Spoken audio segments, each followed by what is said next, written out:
Panahon sa pagsinadya sa agisan. Mayong gabi sa inyo nga tanan, ako gali si Ramona Ferrer, ang choreographer sa Puro Utso. Well, ang amo, di ang preparasyon, amo ang pag-abi-abi, gidya kag ipakita sa inyo ang kung paano gidya i-perform sa kabataan ang ginatawag ng palawod sa pagsinadya. Well, ga-struggle makami diri tungod sa chimpo, pero wala kita ginapabayaan ni Lady Star of the Sea. Gani, magkitanay kita. Kami gidya gali gapasalamat sa amon nga puro opisyal, sa amon nga puro president, kaglabi na gid sa aton barangay kapitan, nga wala gid punta sa pagsuporta sa aton nga palawod. Kagang aton nga barangay council, kag sa aton nga mga pinalangga mga committee.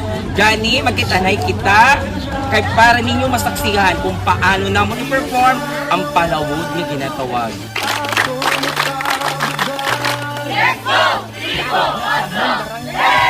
Unya kalipay, ipalambot sa atunan. May